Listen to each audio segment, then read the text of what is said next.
Hello, this is Makeda of the Boston Badoofs, and today I kind of wanted to make a video discussing the S tier picks on the draft site because they are the most essential teammates that you can draft, and you only get one of them. So I want to go over each of them and tell you why that they're so good, and maybe see if anything in that category could interest you in picking up on your draft. So let's start it off strong alphabetically with Aegislash. So why is Aegislash so good?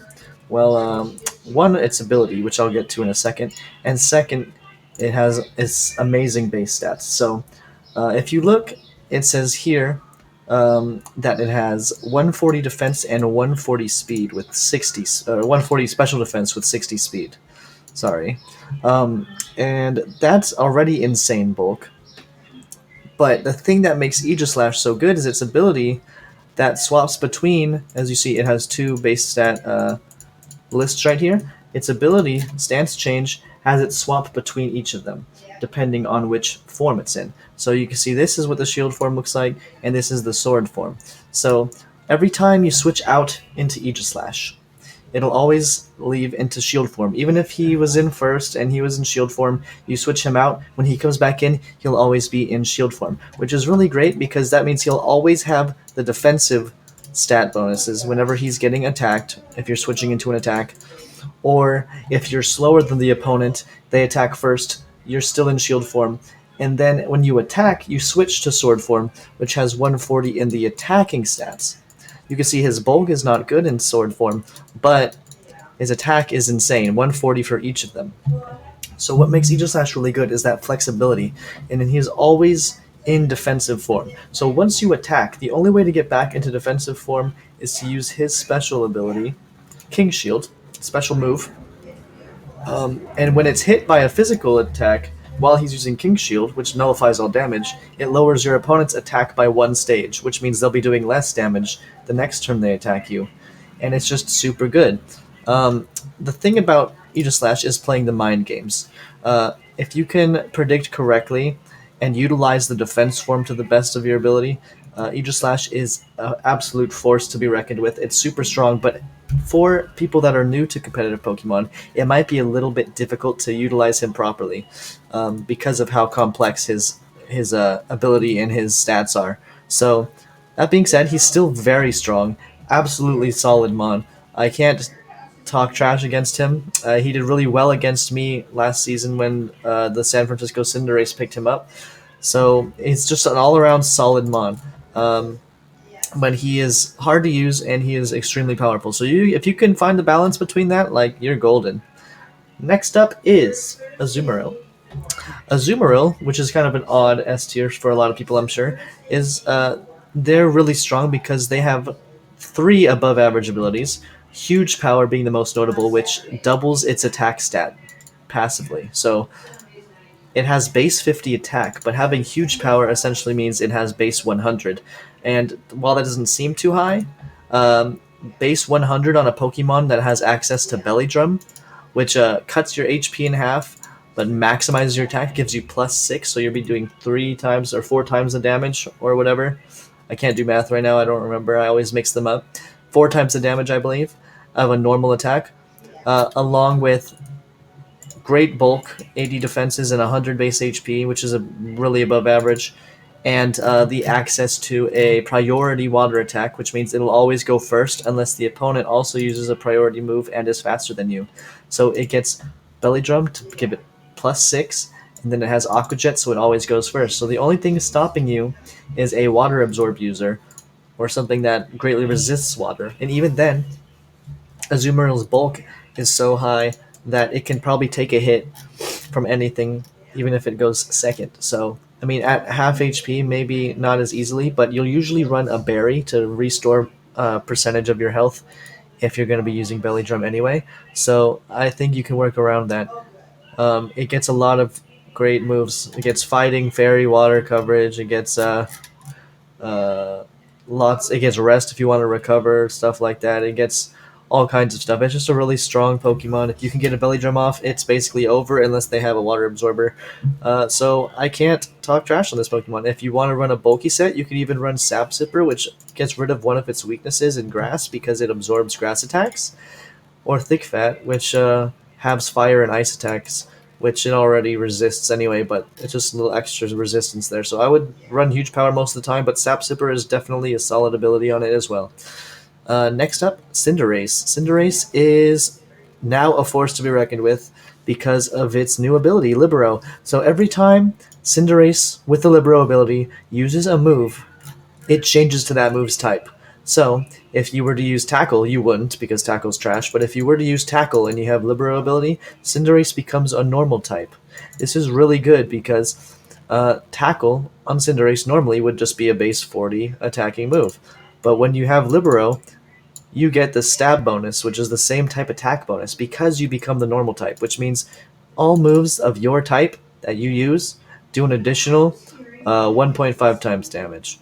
So that means Tackle now becomes base 60, which means all the moves that he uses get the stab bonus, which makes him very, very powerful. Additionally, if you go to his base stats, he's got base 119 speed. That is crazy. Almost everything in the game is outsped by 119. There's very few exceptions, but like Dragapult and Inteleon, but having this high of a speed stat and a 116 base attack stat is ridiculous. It's really powerful.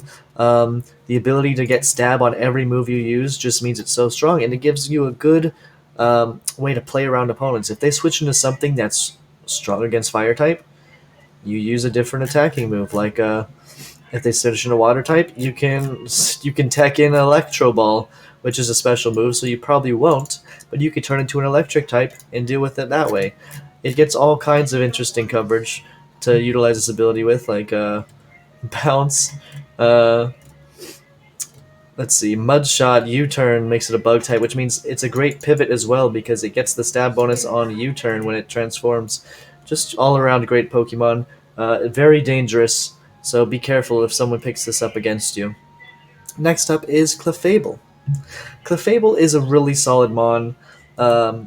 It is a great S tier because it has two fantastic abilities. One is Unaware, which means that if your opponent uses Swords Dance and you send in Clefable, Swords Dance raises your attack by 2, but Clefable just ignores that. So when your opponent attacks you, it's like he doesn't have a +2 attack at all. It's just like his normal attack, which is really solid because that means you can't just outright be swept by a Pokemon that boosts itself if you have Clefable with Unaware.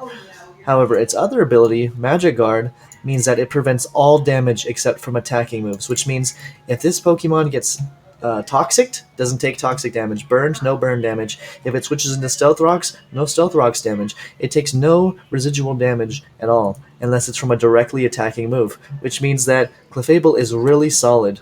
Really strong tank. If you go to its stats, it has base 85 HP, or 95 HP, 95 special attack, 90 special defense, 73 defense is even decent itself. So offensively, it's not the best with 95 special attack, but because it's a fairy, it's already one of the best defensive typings in the game, and offensive typings in the game. Just best type in the game overall, honestly. Base 95 HP, it makes it really solid, healthy, and it can just take so many hits, and it gets great utility. It gets to set up its own Stealth Rocks, it can use Thunder Wave, it can do all kinds of things to help your team deal with your opponent. It can even use Soft Boil to heal itself, and it's really solid. Its abilities are fantastic. Don't use Cute Charm. Cute Charm sucks. Otherwise, it's really good. Honestly, can't complain about it at all. Next up is one of my personal favorites, which I drafted last season, Conkeldurr. This guy is he gave me a total of 19 kills over the course of last season, and that's because he is just super strong. I basically ran the same set every time, and he was super good every time. So it gets 3 great abilities. Guts, which means when it is statused, it gets a 1.5 times attack increase, and it doesn't lose the attack if it is burned, because if you're burned, normally your attack is halved, but Guts nullifies that and gives you an increase of 50%, so that's insane. Sheer Force means that moves that have a secondary effect are increased by power by 30% but lose their secondary effect. For example, let's say you want to run a Fire Punch, right? Fire Punch can leave a target with a burn, 10% chance. But instead of that, it gets rid of the burn chance and increases the damage 75 by 30%. So it makes them even stronger. Whereas Iron Fist also increases punching moves by 20%, So, for example, if you use Fire Punch again, but you have Iron Fist, it's increased by 20% instead of 30%, but you still get that burn chance. So it has 3 great abilities. The probable best one is Guts, because it saves you from status and increases your power at the same time, while he also gets Drain Punch, which heals you after attacking something, and Mach Punch, which is priority, so it'll always go first, on top of its base 105 HP stat and 140 attack stat with 95 defense. So especially defensively, it is not that great. Speed-wise, it's very slow, but like I said, it gets Mach Punch, so it can typically go fast anyway. It also gets defog, so you can remove hazards if you really want to. I never did that personally because I felt like he was better of an attacker, and I had another person to get rid of my hazards. And it's just solid. A bulk up set, which raises his attack and defense, is just super solid as well. Preferably, I ran Flame Orb to burn itself and then Mach Punch everything, but you can run anything on this thing and it could still do lots of work, so really solid mon. Next up is Corvin Knight, who I also drafted last season, but as my Gmax. Let's take a look at their stats. So, base 98 HP means it's really high. Going to take a lot with its 105 defense and 85 special defense. Base 87 attack is not great, but typically you're going to run him defensively, and because of how bulky it is, like I said for Conkeldurr, a bulk up set on Corvin Knight is just extremely good because you'll be able to tank almost every physical hit. If you EV it in special defense, then you can just mitigate that as well. Brave Bird, really solid attacking move. It also gets defog, it gets U-turn, all kinds of moves that are really strong. It gets body press for fighting coverage, and Iron Head for steal. But other than that, to be honest, it doesn't have much coverage, so you're stuck with fighting, flying, steel, and dark as good attacking moves, and then you have Roost to heal yourself up by up to half of its max HP. So, move pool wise, it's very shallow. Bulkiness, extremely high. It gets a great ability in Mirror Armor, which means if your opponent tries to lower your stats, it bounces it back at them. And Pressure, which means if you're trying to stall out a Pokemon, it makes their moves lose 2 PP instead of 1, which means they're going to run out of the ability to use that move twice as fast. So most of the time Pressure is good, but if you're going against an opponent and you know he's going to lower your armors, like if they or lower your stats, if they have like a Intimidate ability, Mirror Armor is really good. So Corvin Knight, super solid, very bulky, can't go wrong with it. Although its move pool is very shallow, so you don't really get to surprise your opponent much. Like last season, I basically ran the same set every time, but it has great potential. Next up is Darmanitan. So specifically the Galarian Ice Darmanitan, the Ice type, right here. It is definitely a very powerful Pokemon. Let me scroll down and show you its stats. Jesus, there's 4 of them because of the different forms. We're looking at this one right here. So, as you can see, it's base 480. 105 HP, solid. 140 attack, super good. 95 speed, insane. So those 3 stats make it very powerful. Its defenses are very low. Its special attack is extremely low. But you don't really need to worry about that, because the reason you're using Darmanitan is for its ability Guerrilla Tactics. Guerrilla Tactics is basically equipping it with a choice band on its own. So what a choice item does, there's 3 choice items: Choice Band, Choice Scarf, and Choice Specs. Choice Band and Choice Specs increases the attacking moves that or your attack or your special attack respectively by 50%, but it locks you into the first move that you use. So Darmanitan has a Choice Band by default, which means its attack stat is raised by 1 stage, but it's locked into the first move that it clicks, which sounds bad, but it gets great coverage. So if you predict correctly, it's fast enough to deal with anything, it's going to hit like a truck on anything that switches out. So you can run Guerrilla Tactics and Choice Band, so you have 2 Choice Bands on at once. to hit like extremely well. Or you could run a choice band and choice scarf, so you get that 50% speed raise plus the 50% attack raise. So it gets speed and damage. It's just super strong. It's borderline disgusting how powerful this Pokemon is, and we've considered banning it, but we decided not to. If you pick it up, you'll definitely not regret it if you use it properly. It could even run Zen mode, which turns it into a fire snowman. Don't ask me why. Which has 160 attack and 135 speed, so it raises its stats by 60, but and it becomes fire ice instead of just ice. But honestly, you're mostly going to want to run guerrilla tactics because Zen mode only activates when you're under 50% health, which is very unreliable on a Pokemon with no bulk like Darmanitan. It's low-key racist, but it's very strong, so I would definitely recommend picking this up if you get the chance, just because of how powerful it is. Next up, we got Dracovish, the other monster of this generation. It's ugly. It's two mismatched fossils glued together, but it is very powerful, and let me show you why. It has three great abilities, one of which is not available yet. Sand Rush you cannot use because it's not out yet. But Water Absorb is solid because it absorbs water attacks. And Strong Jaw is super solid because it increases the power of biting moves by 50%. And so while Water Absorb is good, you're pretty much always going to want to run Strong Jaw, and I'll show you why in just a second. But first I'm going to scroll down to its attack, or its stats. So 90 HP, 100 defense, 18 special defense, relatively bulky, very solid. 90 attack, above average, right? Speed 75. So it looks underwhelming at first. Highest stat is 100 defense, but you saw its ability. Strong Jaw increases biting attacks, and its special signature move, Vicious Rend, is a water type biting move, which means it gets boosted by Strong Jaw. That if the user attacks before the target, the power of this move is doubled, which means just with Vicious Rend going first alone, it is a base 170 attack, 170 physical water attack. That is boosted by Strong Jaw by another 50%. So this Pokemon hits super hard. 50% of 170, 85, add another 85, base 255, physical biting water attack on stab. That doesn't even come into stab because it is the water type, so it's the same type attack bonus. It's just disgusting. You could run a choice band on this if you have if you're going against an opponent that's slow.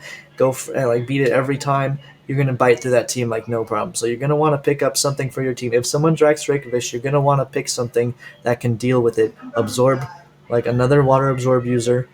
You're gonna want something that can outspeed it and one hit it, like a fast fairy or fast dragon or something. But it is a threat, absolute monster. And you can scarf it to outspeed. You can run sticky webs on your team, so everything they switch out gets their speed lowered. So it's just a monster. And if you draft this and you use it properly, you will not regret it. It is very powerful. Next up is Dragapult, another really strong Pokemon. It is a Dragon Ghost, which means its type is really great. Dragon used to be one of the best offensive typings in the game until Fairy came out, which is immune to Dragon. And Ghost is also extremely solid this generation because of how little there is to take it. And as the combination, it's very solid. It gets three great abilities: Clear Body, which means your opponent cannot lower its stats; Infiltrator, which means if your opponent sets up a substitute, a reflect, or a light screen, you are able to hit through it. A substitute sends up a dummy that you have to destroy before you can damage the Pokemon. Dragapult's like, nah, and he attacks you anyway. And a light screen and reflect both lower your the damage of your attacks by half. Reflect lowers attack, light screen lowers special attack. But he's like, nah, I don't care. I'm going to attack you anyway, and then he does that.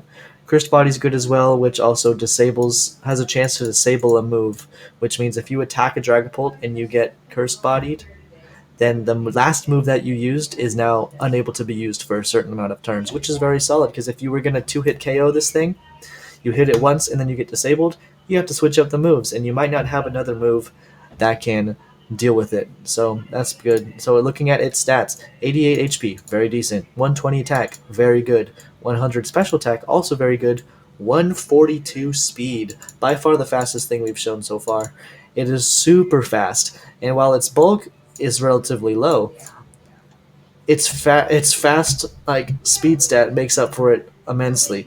It also gets Sucker Punch for priority, just in case you really need to outspeed something. Uh, I would definitely not recommend scarfing this thing in most matchups, but it is still a viable option, uh, regardless of what the San Francisco Cinderace might tell you, because it can still be outsped. If your opponent has a scarf on something, it can still outspeed Dragapult. But a lot of the time, you're going to want to utilize its speed without a scarf and give it a choice band or a choice specs, and then you can just pivot out with a U-turn if you think they're going to switch in something, or you just use a Shadow Ball real quick to hit them really hard before they uh, switch in their counter, or even when they switch in their counter. It's just a very strong mon. It has a lot of things that you can run on it. And it's fast as hell. So you really can't go wrong with Dragapult as long as you don't switch it into any attacks and get it killed right off the bat. If you can switch it in safely, it's going to hit something and it's going to hit it hard. So definitely a good choice. So now to our next S tier, which is Dugtrio. Now this might catch a lot of people off guard because Dugtrio isn't typically that great of a Pokemon. If we looked at its stats first, we'll be looking at this one because this one is a different Dugtrio. It has two forms, and that one is a B tier. So looking at this one, base 35 HP, you're like, oh, what the heck? This is a S tier Pokemon with 35 HP? Only 100 attack? What the heck? And 120 speed, and every other stat is very low. But the reason that Dugtrio is an S tier is because of its ability. Its ability is Arena Trap. So Arena Trap, it has two other abilities, but if you're running it as an S tier, you're going to run Arena Trap because the opponent cannot run nor switch. Flying type Pokemon and Pokemon with Levitate are unaffected, and if this Pokemon switches, the opponent is still trapped for that turn. But the opponent can still switch using Baton Patch, or it could use a Shed Shell or something, so it is allowed to switch under certain conditions. That being said, Dugtrio is great because if something on your team gets killed, let's say your opponent has a Magnezone, right? A Magnezone is Electric Steel. It kills something. You switch in Dugtrio. That Magnezone cannot switch. That Magnezone is forced to take an Earthquake from this thing. Base 120 speed is nothing to laugh at. That's one speed more than Cinderace, tied with Inteleon. It is nothing to laugh at because now you're stuck in there with him. If Magnezone is a great example because Magnezone can't really touch Dugtrio. It doesn't want to take many hits from Magnezone, but it could set up. Does it get? I believe it gets a boosting move. I don't remember which one it is. Let me check real quick. It gets. Huh, maybe it doesn't. Maybe I'm tripping. Oh, Hone Claws. So it can raise its attack and its accuracy, and then you could just go ham. Because if their team is not able to outspeed your Dugtrio, base 120 is pretty solid, and not a lot of teams draft fast Pokemon, then Dugtrio is just going to mow through the team, and they can't switch out once you switch it in. So it's a great revenge killer. They switch in something that Dugtrio kills, you switch Dugtrio after it kills something on your team, and you get a free kill. So it's great to come in after something takes damage and just finish it off. So it's not great. You saw it has base 35 HP, but it's definitely very strong, and you can't go wrong if you're going to use a team that's very tricky and can trap things as well as Dugtrio does. It promotes a very interesting playstyle that hasn't been drafted yet, so I would like to see that, but like I said, its stats are underwhelming, except its speed, and the only thing it really has going for it is that ability, so yeah. Next up is Excadrill. Excadrill is a fantastic Pokemon.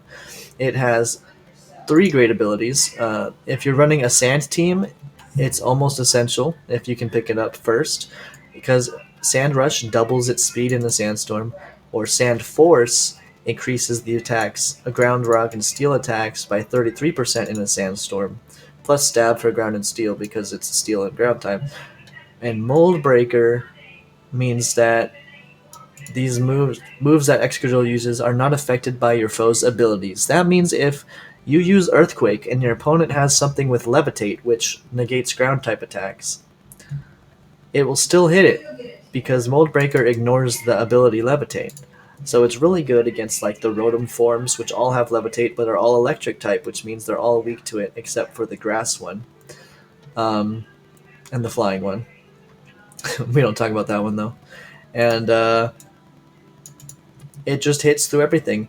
It also has base 110 HP, 135 attack, 88 speed. 88 speed is very solid, especially from a Pokemon with Sand Rush that doubles that. So it's base 176 speed in the sand. It also gets Swords Dance for a boosting move. It gets Rapid Spin to remove hazards. It gets Earthquake, Iron Head, Poison Jab, X Scissor, all kinds of things. Stealth Rocks. You can run Stealth Rocks on it. It's just solid. You can even run Scorching Sands if you want, even though it's a special move to burn your opponent sometimes. Like, it's just super great. And you really can't go wrong with drafting this Pokemon. Um, if you have a team that can utilize its sand abilities, it'll be super good. Otherwise, even Scarfed Moldbreaker is a very strong set. And it's definitely one of the top picks of this of the S tier category, even though it might not look as um, overwhelming as some of the other ones I've shown so far. Next up is actually the Season 1 kill leader, ironically, because this is one of the tankiest Pokemon in S tier, Ferrothorn. So Ferrothorn is good for multiple reasons, but first of all, it has the ability Iron Barb. So every time a Pokemon physically makes contact with him, they will take 1/8 of their maximum HP as damage, which is solid because every time this thing gets hit by a physical move, it's going to hit you back. Next up, if you look, its defense is base 131 and its special defense is base 116, which are very good. On top of that, being a tanky Pokemon, it has base 94 attack, which is very good. If you scroll up, you can see it gets Knockoff, Toxic, Leech Seed, it gets Power Whip, Stealth Rocks, Spikes, Swords Dance even, which that'd be funny. It gets Sunny Day, Thunder Wave. It gets just insane things that you can do it. Power Whip is a very strong grass attack, base 120 attack, base 120 grass attack. So Ferrothorn is just really solid. You could run a Rocky Helmet so you get the effect of Iron Barbs twice as its item. You could just run Leftovers to keep it bulky. And it's just overall a very scary Pokemon. Paired with a good Fire type or a good Water type, it makes a great addition to any Fire, Water, Grass core. It's just, honestly, it's a disgusting Pokemon. I'm surprised that no one drafted it last season, but it was an S tier last season as well. So it does take a slot as your S tier for a very bulky Pokemon, where most people typically would want to run something offensive like Dragapult or Darmanitan or Dracovish, something like that. So it's not as good offensively, but it's still got a base, what is 94? Base 94 attack stat, so it still hits like a truck, although base 20 speed really mitigates that because it's always going last. So yeah, that's Ferrothorn for you. Definitely a great pick. Next up is Gothitelle, and this is shocking to most people as well because it is underwhelming too. Highest stat, base 110 special defense, it's base 95 special attack, 95 defense, so it's actually relatively bulky with a decently high special attack, but the reason that this Pokemon is here is because it is also a trapper, just like Dugtrio. It gets Shadow Tag, so the opponent cannot run or switch while this Pokemon is in play. It can still switch using Baton Blast, U-Turn Volt, switch holding a Shelled Shell, or if it's a Ghost type. So you're not going to want to send in Gothitelle on a Ghost type anyway. But why Gothitelle is such a threat is if you can get into something that can't damage it, or if you can get a Hypnosis off, you can just set up Nasty Plot. I guess Nasty Plot, right? Yeah, so Nasty Plot raises its special attack stat by 2. So you just keep it in there, and you... does it get Recover? Because if it gets Recover, this thing's nasty. Let's find out.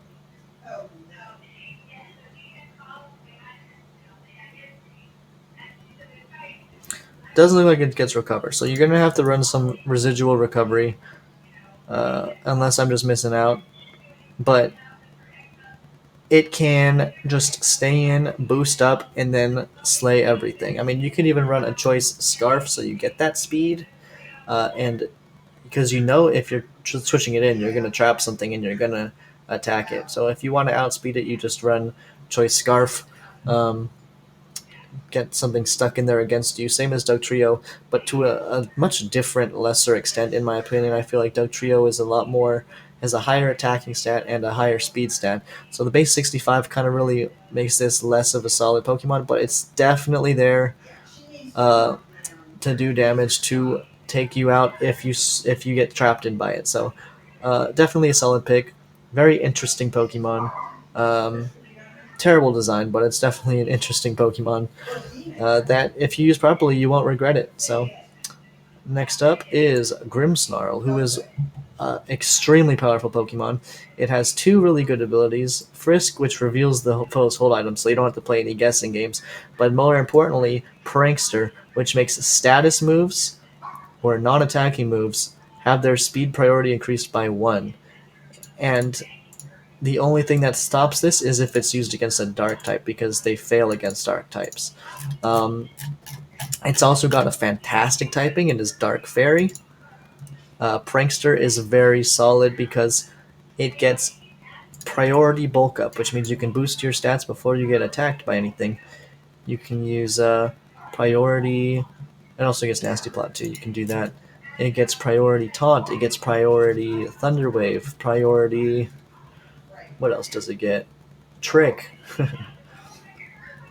So it gets a bunch of stuff that's priority. It also gets good coverage. It gets a unique move, Spirit Break, which lowers the special attack stat of the target. It gets False Surrender, which never misses.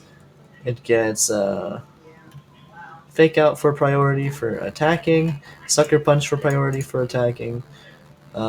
Play Rough, Foul Play, Hammer Arm, the Elemental Punches.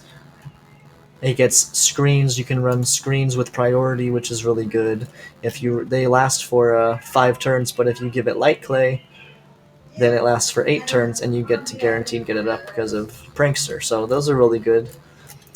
It's a lot of good moves. Power Whip for grass coverage, very weird. Body Press. It's just a very good Pokemon. Leech Life.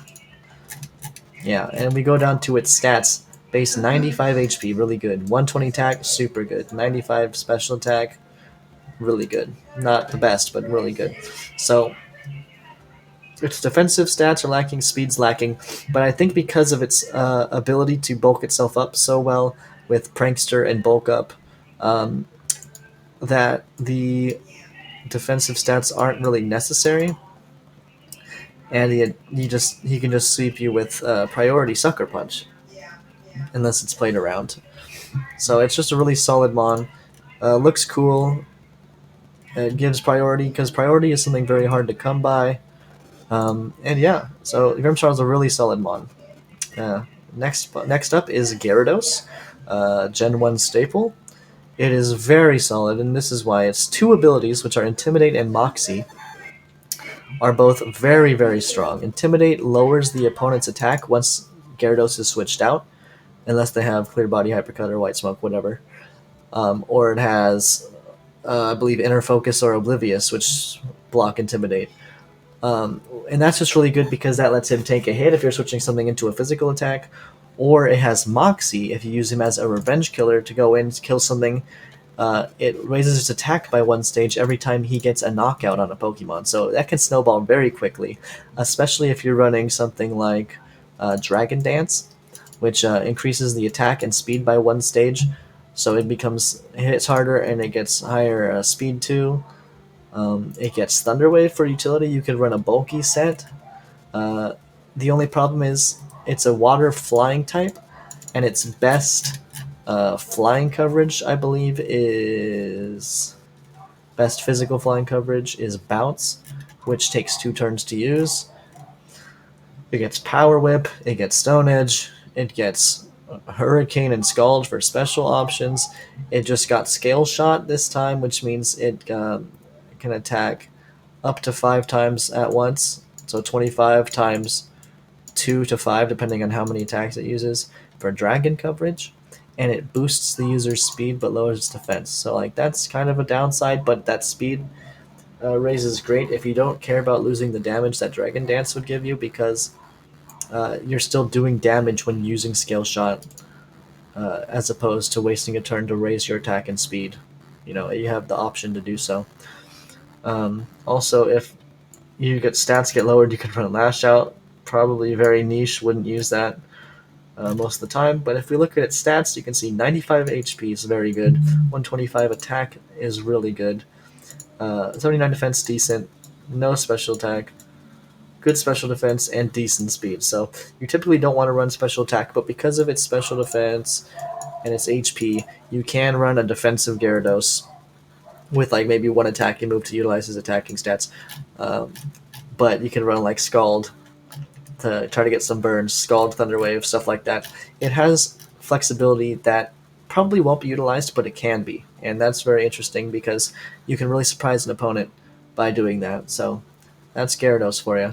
So next up we have Hatterene, which is a fairy psychic type. So it's one of the thing about fairies in this draft league is there are very few low tier fairies that are worth drafting.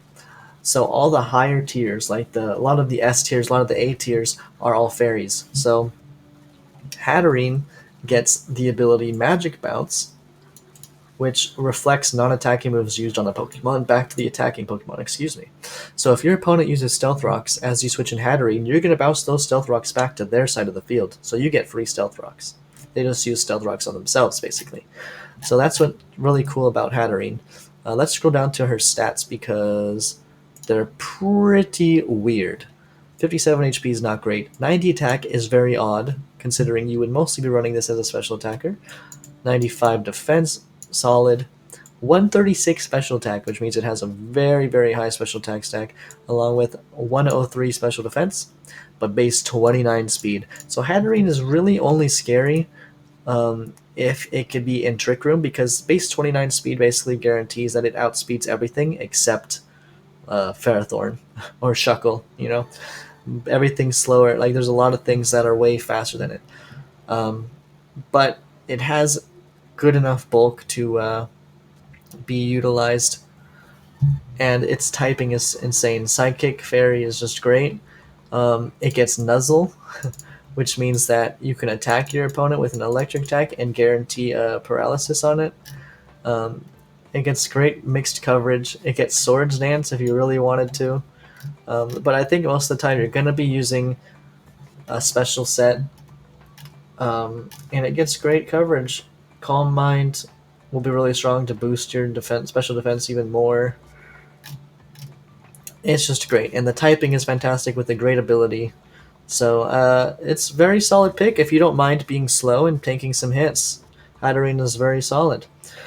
Here's kind of a weird one because it requires setup, but he is very powerful if used properly. So this is Hawlucha. And the reason Hawlucha is powerful, even though it has 3 great abilities, Limber prevents paralysis, Mold Breaker, same as Excadrill, it ignores abilities, and Unburden, its speed is doubled once the held item is consumed. That is very good because it gets 2 moves that can abuse that this generation, being Sky Attack, which takes 2 turns. So you run a Power Herb, which skips that first turn of charging and just attacks right away, consuming his item, getting double the speed. And the second being Close Combat, which lowers your defense and special defense. I guess Superpower too, but everyone opts for Close Combat because Superpower lowers your attack. So while Close Combat only lowers your defenses, you can stay in and use Close Combat multiple times even after you use the White Herb, because Superpower will just keep lowering your attack after that initial one is healed. So you use those items with the Unburden ability because it doubles his speed. His speed's already base 118, which means if you can get his Unburden activated, you outspeed literally everything in the game because it doubles that speed, meaning his speed will be at base 236, which is absolutely ridiculous. Additionally, it gets Defog. Don't know why you would run that, but it gets it.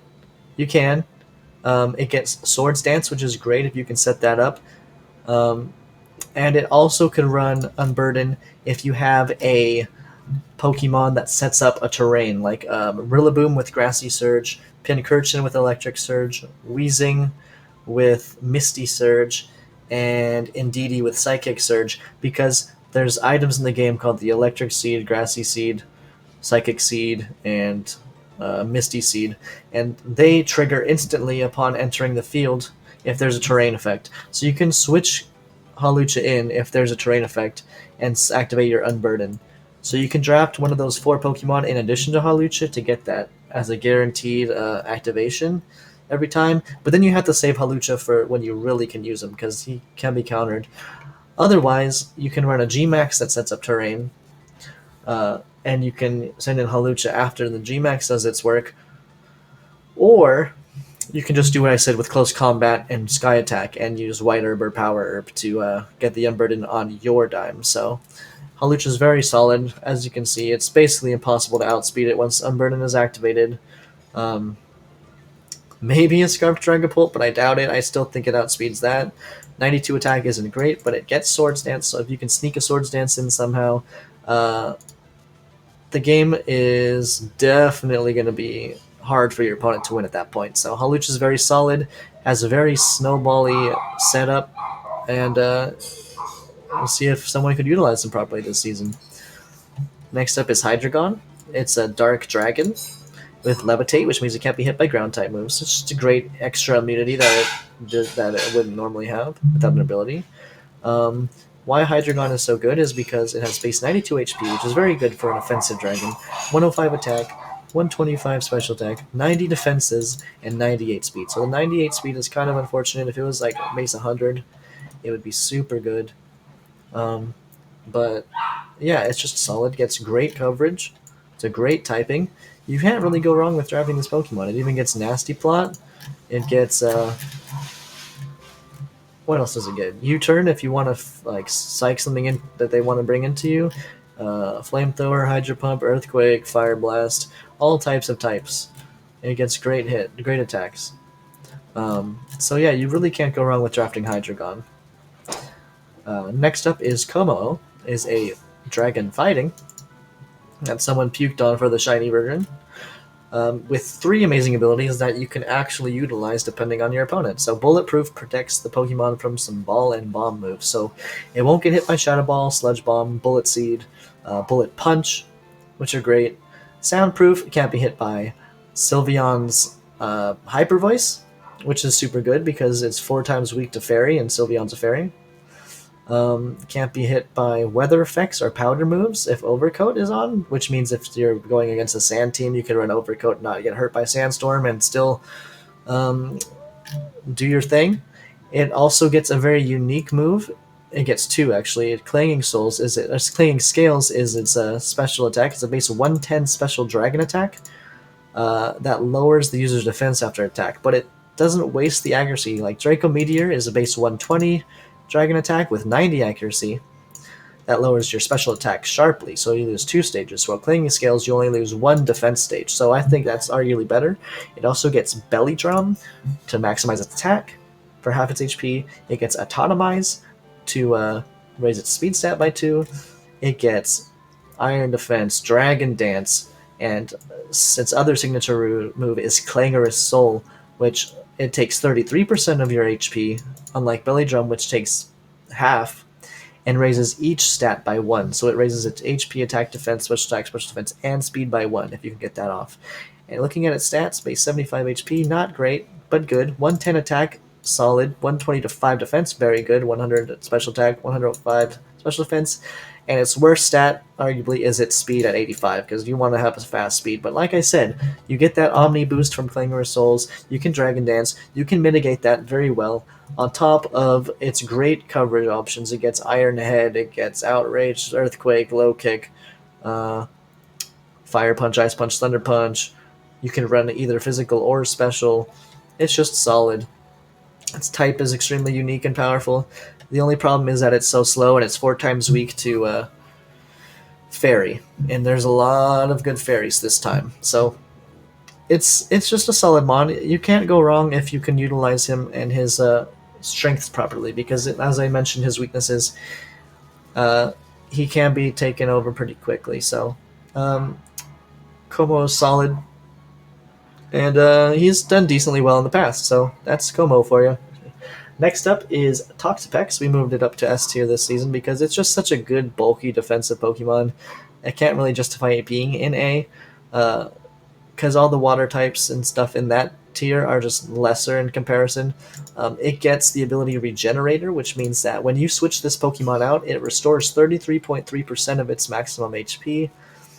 So it's just free recovery. It doesn't even need to run recovery moves, which it gets, by the way. It does get recovery.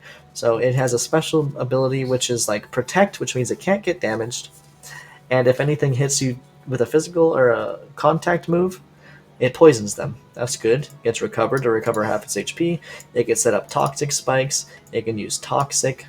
It can use Scald. It can use Haze to remove any of your opponent's stat raises. It's just disgusting, honestly. Yeah. Looking at its stats, base 152 defense, 142 special defense. And we thought Ferrothorn had strong stats. Imagine if you could draft them together. Oof. Disgusting. HP's low and attack stats are low, speed's very low. But you don't need it when you have all that bulk. It's really hard to kill this thing in one hit. It can spread status on the whole team. It's just, it can stall out with Regenerator and Recover, and it's just disgusting. Poison type means that it could just run Black Sledge instead of Leftovers for a passive recovery, and it's just that good. So if you want a bulky water type, Toxapex is definitely the best of the best, but it is an S tier, which means you'd be wasting your S tier pick on a bulky Pokemon if you'd rather run offensive. So it's definitely a good pick, not necessarily the best, depending on your playstyle. Next up is Toxtricity. So first thing to note is that Toxtricity does have two forms, but that really holds no weight because you can change that. It doesn't make any difference besides one move. It gets a good ability called Punk Rock, which increases the damage of sound-based moves by 30%, but reduces damage taken by sound-based moves by 50%. So it's very good if someone's running a Sylveon or something that uses sound-based moves a lot. Like even Komao, the clanging scales is a sound move, so it would resist that. It gets Boom Burst is a very powerful base 140 sound move. Overdrive, which is its signature move, which is an electric attack sound move. It just gets really good coverage. Or not good coverage, good sound moves. It doesn't have much coverage at all, actually. And you're gonna be, the coverage it does has is mostly physical, when you're gonna want to be running special because it's base 114 special attack compared to 98 attack. Its speed stat's only 75, which is, it's okay. If you run a